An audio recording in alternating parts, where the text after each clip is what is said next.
para el Centro Estratégico ha sido uno de los principales ejes temáticos, la perspectiva de género en la administración de justicia. Tuvimos la oportunidad de capacitar justamente en el Estado de México, aquí en México. Es el poder judicial más grande de todo México, imagínense ustedes. Es decir, ese es uno de los brazos poderosos de toda la administración judicial en este país. Y pues la verdad nos complació poder desde CENIGID llevar capacitación de calidad a todos los jueces y las juezas en materia de perspectiva de género y derechos humanos de las mujeres. Y obviamente la justicia de género, porque si de algo tenemos que partir es que la justicia debe tener perspectiva de género, de lo contrario no es justicia. Y justamente en ese marco, pues yo quiero compartir con ustedes algunas ideas hoy de esta entrañable misión que tienen los administradores de justicia, y es el deber de adoptar la perspectiva de género en todas sus decisiones y en todo, digamos, el proceder. Y no solo de las y los jueces, sino también de todos aquellos y aquellas personas que se encuentren dentro del sistema de procuración de justicia, ¿no? Si algo hemos podido notar dentro de toda la construcción de estándares interamericanos e internacionales en materia de perspectiva de género en la aplicación de la justicia, es justamente que la aplicación de la perspectiva de género necesita de esta disposición de todas las personas que intervienen en los procedimientos. Porque justamente la perspectiva de género se enmarca dentro de una situación que es mucho más grande y que también constituye un problema estructural para los estados en América Latina, y es justamente el derecho de acceso a la justicia. Es decir, no hay acceso a la justicia cuando no tenemos una perspectiva de género involucrada en ese sentido. Y yo, a sabida cuenta que son 15 minutos y hay tanto de los estándares interamericanos e internacionales que pudiera compartir con ustedes. Sin embargo, quiero centrarme, y voy a hacer un esfuerzo, en centrarme en justamente en tres elementos. Primero, un elemento que quisiera destacar e iniciar con él es qué entendemos por perspectiva de género en la justicia, ¿no? En un segundo momento quiero compartir con ustedes también, bueno, ya entendimos qué es perspectiva de género, pero necesitamos saber cómo aplicamos esa perspectiva de género, cómo la implementamos, ¿no? Desde los que intervienen en la administración de justicia. Y luego quiero hablar también de los beneficios de la perspectiva de género en la administración de justicia. Es decir, si ya decimos que conocemos qué es, si ya sabemos cómo interpretarla, pues esperemos frutos de esa aplicación de la perspectiva de género. En torno a estas tres ideas, pues quiero utilizar mis 15 minutos y luego pues tendremos un espacio de preguntas y respuestas donde también podremos a lo mejor abarcar una situación que se nos haya ido. Primero, ¿qué entender por perspectiva de género, ¿no? Entonces, de forma muy sencilla, entender perspectiva de género debe ser entender ese deber del Estado, porque en toda controversia, ¿no?, que se presente frente a las autoridades que administran justicia, pues frente a toda denuncia debe evidenciarse o debe priorizarse que una situación de discriminación, de desigualdad, sea tomada en cuenta. ¿Qué quiero decir? Es decir, el objetivo de la perspectiva de género es visibilizar las condiciones de desigualdad y discriminación en todos aquellos casos en que pudieran estar involucradas pues estas situaciones de discriminación y desigualdad cuando tenemos que administrar justicia. Eso quiere decir que frente a los procuradores de justicia, y quiero hablar de procuradores de justicia en un término general que englobe a juezas, jueces, ministerios públicos que hacen parte de la cadena de justicia, defensores públicos, que son todos coadyuvantes en este sentido de la administración de justicia y que todos en realidad pertenecen a un mismo equipo. Eso significa que desde quien recibe una denuncia debe tener en su ideario, en sus metas de todos los días, el poder identificar, ¿no?, en cada una de las situaciones que atiende, que es necesaria la aplicación de la perspectiva de género cuando cree, ¿no?, que está frente a una situación de desigualdad, de discriminación y de violencia en contra de las mujeres. Muchas veces, pues de la misma denuncia que podamos tener, pues vamos a ir descifrando, ¿no?, o deberían, con esta perspectiva en la cabeza, los procuradores de justicia ir descifrando cuáles serán los elementos y las garantías necesarias para cumplir con esta administración de justicia con perspectiva de género, ¿no?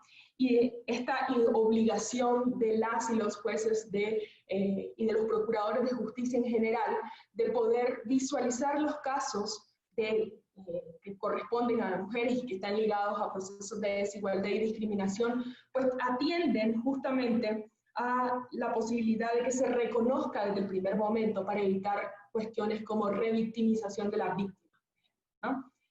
Si ustedes recuerdan, tenemos que hablar exigidamente, por desgracia, del caso Campo Algodonero. Toda la tragedia de las mujeres y de las niñas involucradas en el caso Campo Algodonero contra México. Esta sentencia de la Corte Interamericana que marcó un hito en la administración de justicia para las mujeres específicamente. Pues justamente uno de los grandes problemas que nos encontramos en la sentencia fue la imposibilidad de los ministerios públicos de poder atender los casos de forma, digamos, de forma debida, con la debida diligencia, de poder atender los casos y darles una alta prioridad, en el sentido de que no pudieron identificar que se trataba de una situación de extrema urgencia frente a las condiciones de discriminación, violencia y desigualdad que se vivían en Ciudad Juárez. Esa imposibilidad de los administradores de justicia, de los procuradores de justicia, específicamente de los ministerios públicos en el momento de la recepción de la denuncia, impidió realmente el acceso a la justicia para los familiares de las víctimas e incluso impedir situaciones, digamos, extremas como la privación del derecho a la vida para las mujeres, ¿no?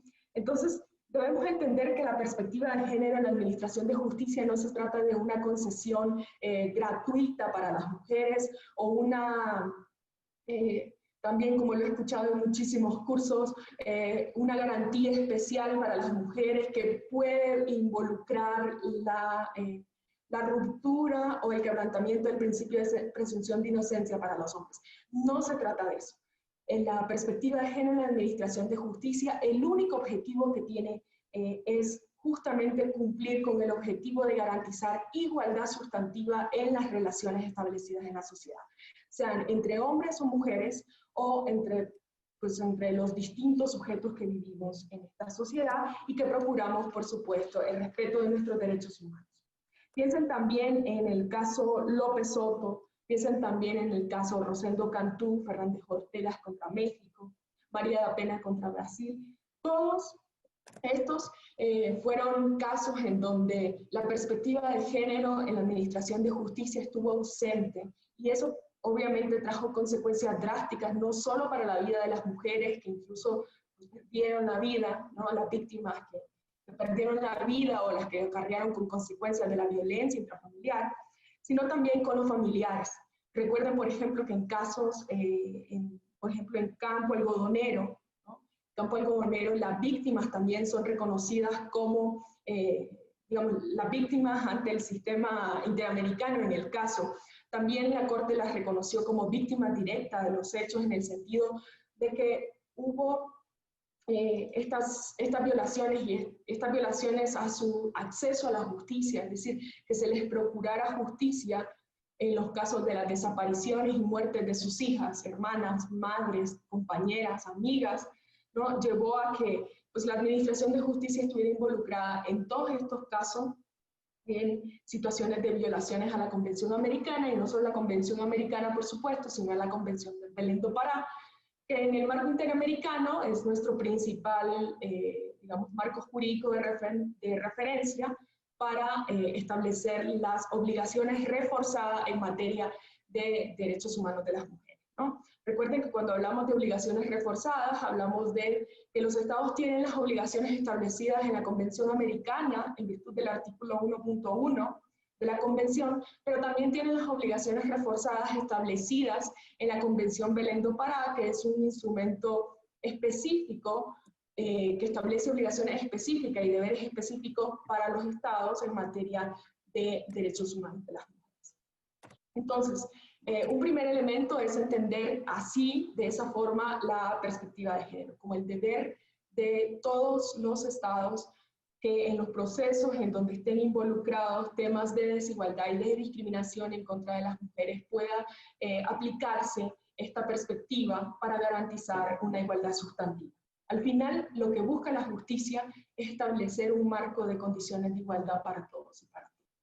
Y esas condiciones de igualdad, ese banquillo de desigualdad sobre el que debemos pisar las mujeres para partir de un plano igualitario respecto de los otros sujetos, pues está relacionado con la posibilidad de que se nos aplique la perspectiva de género. Cuando se nos aplique en un procedimiento de la perspectiva de género, pasamos de estar en las, digamos, en la subrepresentación o el subejercicio de nuestros derechos a pasar a un plano de ejercicio pleno de nuestros derechos en materia de justicia. Ahora, el segundo elemento que quiero compartir con ustedes es cómo entonces, ya que sabemos qué es la perspectiva de género, cómo entonces implementamos la perspectiva de género. Y hay muchas formas de implementar pues, la perspectiva de género, ¿no? Pero justamente una de esas formas de implementar la perspectiva de género es, primero, la erradicación de los estereotipos de género en el contenido de la sentencia.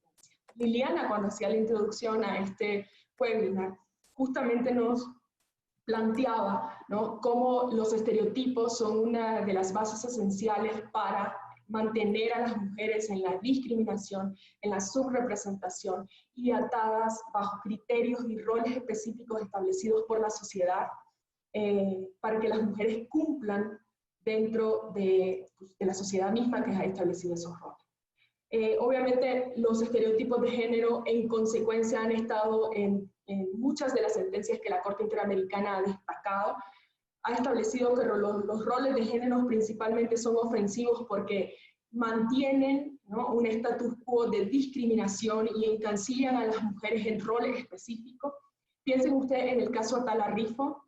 El caso Atala Rifo contra Chile nos planteó cómo las mujeres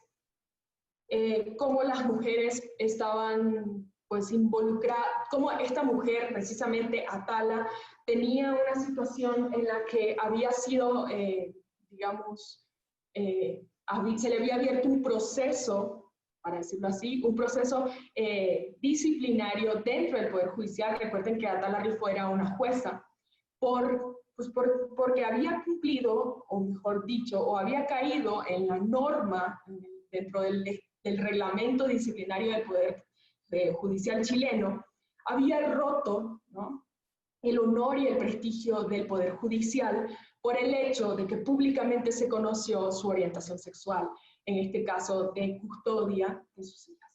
Entonces, lo que justificó esa sanción disciplinaria para la jueza Atala fue justamente el estereotipo de género de que quien es distinto, ¿no?, de una mujer que además de ser mujer está cayendo en la interseccionalidad de las identidades de las mujeres, pero también de muchos otros sujetos. Esta interseccionalidad que va a decirnos que las mujeres no todas somos iguales. Esta interseccionalidad que, por ejemplo, en el caso Atala nos decía que era una mujer, era una madre que pedía custodia y que además era una mujer lesbiana. Estas interseccionalidades o este grupo de identidades diversas que tenemos las mujeres. Por ejemplo, en mi caso soy mujer, en México soy extranjera, soy migrante, ¿no? Entonces, esta diversidad de identidades que tenemos todas las mujeres, porque no somos homogéneas, justamente pues permite que estemos sujetas a distintos tipos de estereotipos, ¿no? Y en el caso Atala, pues el estereotipo es que primero, si sos jueza, ¿no?, si tenés este deber de ser jueza, pues tenés que cumplir ciertos criterios. Y uno de esos criterios es no deshonrar a la administración de justicia. Y se deshonra a la administración de justicia cuando pues, sos lesbiana, ¿no?, en el caso Atala, para el Poder Judicial chileno. Entonces, la erradicación de los estereotipos son justamente la base para que muchas mujeres aún sigan pasando por los procesos de discriminación y exclusión de muchos espacios públicos. Piensen también en el caso Campo Algodonero, ¿no? Los estereotipos de género justificaron la inacción por parte de los ministerios públicos. Es un ministerio público que su estereotipo, su concepción social dice que las mujeres desaparecemos bajo la única justificación de que nos marchamos con los novios o con algún hombre en general, ¿no? Este estereotipo de género que cree que las mujeres desaparecemos nada más por esa razón, impidió pues que las víctimas, incluso los familiares de las víctimas, tuvieran acceso a la justicia, ¿no? Impidió que se comportaran con la debida diligencia reforzada que tienen los procuradores de justicia en el momento de las desapariciones, y más en el momento de las desapariciones de niñas, ¿no? De mujeres, pero también de niñas. Esta idea de que las mujeres desaparecen y no se preocupe, ¿no? Como decía el Ministerio Público, no se preocupe porque su hija seguramente va a aparecer, es una volada, es decir, se jugó, ahorita aparece. Sí, por desgracia, muchas mujeres, ¿no?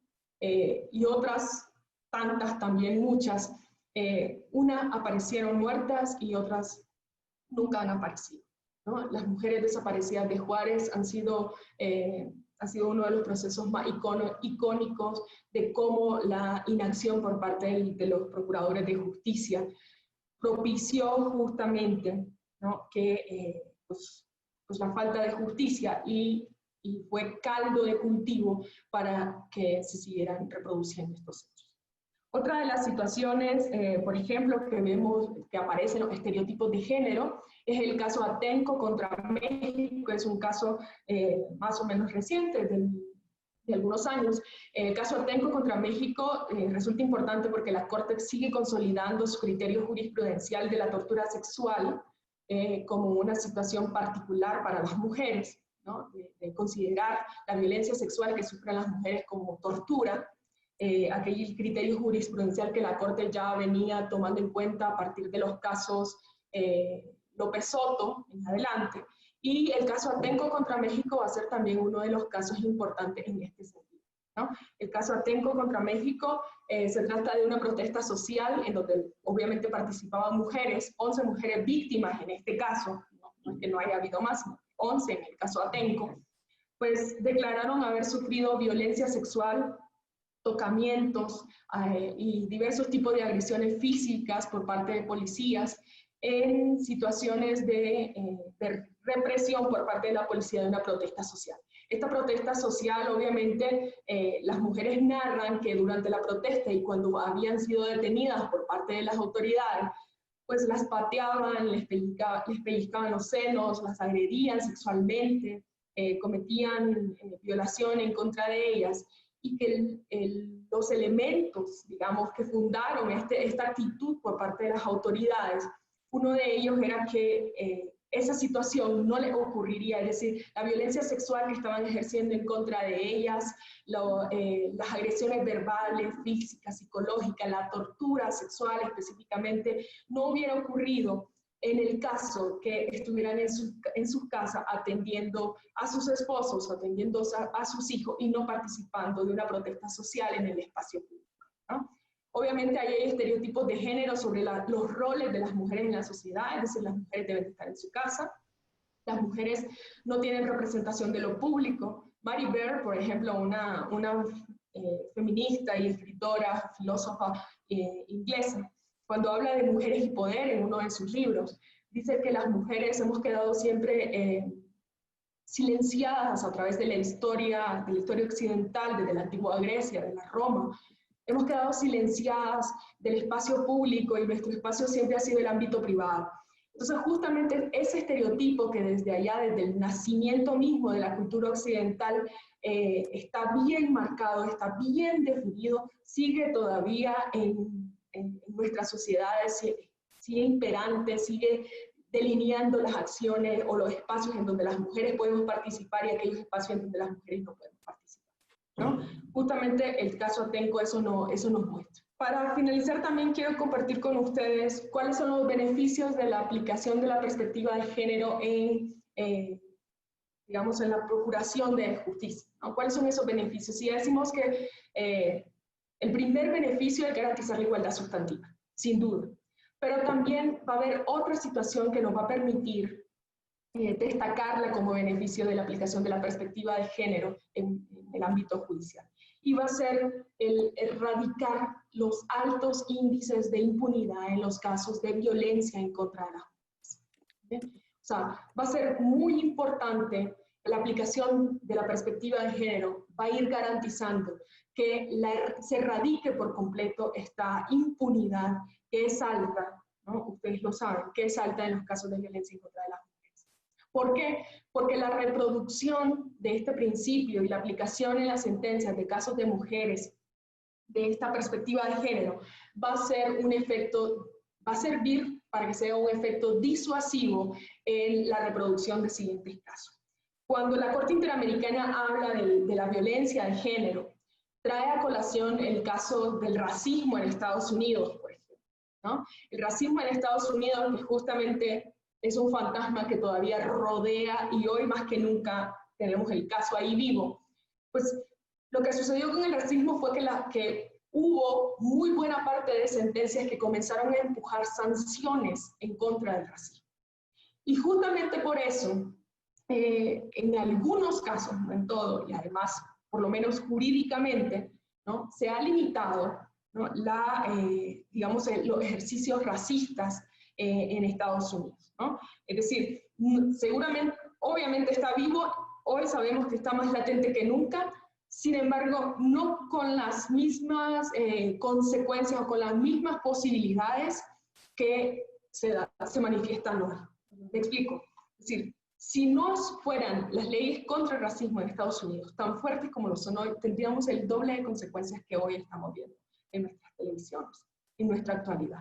Tendríamos el doble de consecuencias. Y en ese sentido, la Corte trae a colación esos casos, en el caso Campo Algodonero, y dice, mientras los casos en contra de las mujeres se mantengan en la impunidad y los estados no luchen en contra de esa impunidad, no luchen por enviar un mensaje a la sociedad que los casos de violencia en contra de las mujeres serán sancionados, serán sometidos a procesos y serán penalizados. En la medida que eso no ocurra, en la medida que sigan quedándose en la impunidad, estamos mandando un mensaje social de que esos casos pueden seguir sucediendo porque el Estado no les está dando prioridad en su sanción. Eso, desde el sentido social, es uno de los beneficios, ¿no? Erradicar la impunidad. Cuando yo sé que voy a recibir una sanción frente a la comisión de un delito, pues yo me abstengo de cometer ese delito. Otra cuestión, otro beneficio que me gustaría destacar es justamente la cultura institucional de la administración de justicia en materia de derechos humanos de las mujeres. Es otro beneficio. Y aquí quiero destacar situaciones de quien incumpla la aplicación de la perspectiva de género, independientemente de la cadena de justicia, en qué procedimiento se encuentre, en qué etapa del procedimiento se encuentre, debe ser sancionado. Y debe ser sancionado por ese deber de debida diligencia no observado, ¿no?